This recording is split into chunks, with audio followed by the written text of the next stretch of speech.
Good afternoon, ladies and gentlemen, and welcome to another week of Cronkite Sports Now. I'm Bree Peters.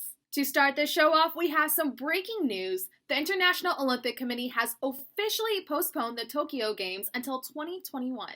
The July Games have been pushed back due to the fear of the coronavirus spreading in large groups. This is the first time something has impacted the start of the Games since World War I. The Arizona Diamondbacks have announced that they will be donating $550,000 to Arizona charities for coronavirus relief. They will be donating to charities that help with emergency food and supplies, as well as support for families in the healthcare industry.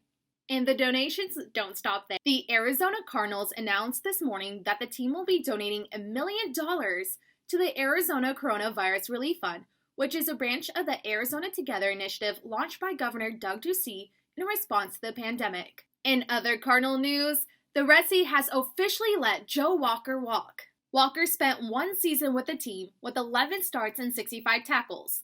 He has officially been picked up in free agency by the San Francisco 49ers. The Kansas City Royals won the World Series back in 2015. Since then, the team has been rebuilding with young talent in hopes of getting back to World Series form. Cronkite News reporter Zach Galman took some time to get to know one of the new faces of the organization.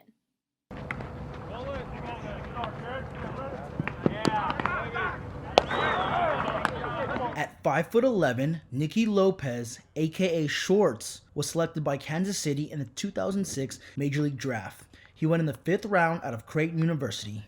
After playing in the minors for 4 years, the Illinois native got the call and made his Major League debut last May. The transition to the big leagues wasn't easy. It's a roller coaster ride for sure. You're going to go through those slumps and you're going to, go through those highs and lows. It's just you have to keep a positive mind going forward and always working. Playing in 103 games gave the second baseman valuable experience and much needed perspective in his young career. Yeah, a little bit more confident, a little bit more. I wouldn't say established because I'm not. No one's really established, but a little bit more. I know how everything kind of works, where to go about my business, that kind of stuff, and I know what to expect. New team manager Mike Matheny has nothing but praise for the 24-year-old since reporting to spring training. Defensively, we know he's as consistent as anybody, and we're getting a good look at him at shortstop as well, and being able, because with Mondi not being ready to go right now, he's had opportunities, and we know what he can do at second base. He's a ball player. He's a winning style player. Wants to do all the little things right. Lopez's teammates see the growth he's had since that major league debut and are excited for it to continue. I mean, every day you see him getting better and better. Obviously, he's probably going to be our starting second baseman this year, and I expect him to do really good this year. He puts in his work and works really hard, so see good things coming from him. Some players follow in their father's footsteps when it comes to Major League Baseball. Nicky Lopez's father played 16-inch softball in Chicago instead, and being around that has been nothing but an inspiration to him throughout his career. I grew up on a baseball field. My dad was very good at what he did, and just grew up following him, shagging balls in the outfield, and then that portray or that went into me following my brother around when he played and stuff like that. With his position a little more secured, Nicky Lopez is ready to carve his own path in the majors, and Kansas City couldn't be a more perfect fit. It's a great time to be a Royal, especially when we're climbing upwards. The future is really bright in this clubhouse, especially with the new skipper that we have. Though not a recognizable name in Major League Baseball yet, the Royals look to have a great young talent eager to bring the franchise back to those championship ways. In Phoenix, Zach Galman, Cronkite News. Nicky Lopez is a part of a talented core of infielders ready to prove themselves. Led by veteran Whit Merrifield, who was an American League All-Star with the Royals last season. Same day, same month, except 3 years ago, Devin Booker scored 70 points against the Boston Celtics. Joining me today to talk about that night is Brandon Jensen. Brandon Jensen, tell me all about this day. What was so impactful about it? I think what was so impactful about this game was just the fact that there was really nothing going into the game that would suggest that history would be made the way it was. The Suns were coming off of a loss the night before to the Brooklyn Nets. They were on a long road trip in the middle of a long losing streak. Only 8 players suited up for that game, and the Celtics were having one of their best seasons in years. So there was just really no reason to think that Devin Booker or anyone would make that kind of history that night. I saw in your article that Devin Booker scored only 19 points in the first half to have a groundbreaking 51-point second half. What were some key things that changed in that? From what I understand, basically the whole first half, basically the understanding is all the team had going in was Devin Booker. The starting lineup, it was breaking records that year for like the youngest starting lineup in NBA history. There was like Tyler Ulis and Derek Jones and Alex Len.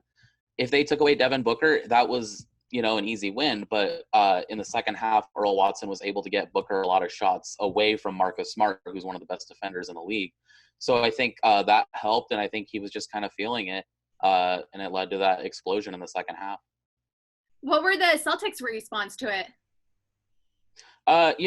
After the game, Jared Dudley tweeted a picture of the team crowded around Devin holding that 70, that ode to Wilt Chamberlain. And I believe it was Jay Crowder, who was with the Celtics at the time, replied to it, and him and Jared Dudley were going back and forth. Isaiah Thomas said it was a little bit weird, but Earl Watson, the coach at the time of the Suns, basically just said, it's about making our players great. He wanted to give them confidence, and he wanted to put Devin Booker on the map, and that's what that game did.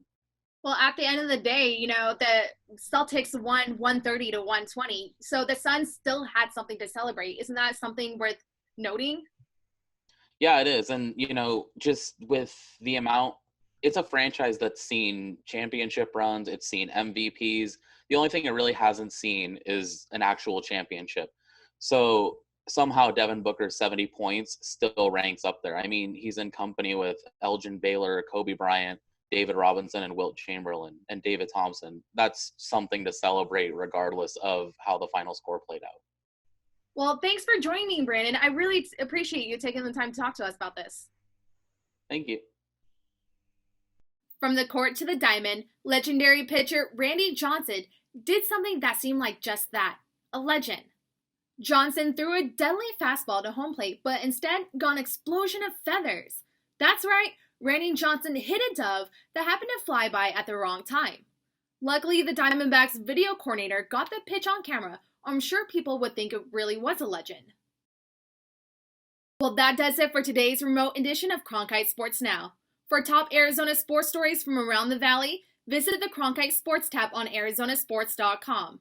And as always, for top Arizona news stories, head on over to our website at cronkitenews.azpbs.org. Thank you so much for joining us today. We'll see you tomorrow, same time, except a different face and a different place.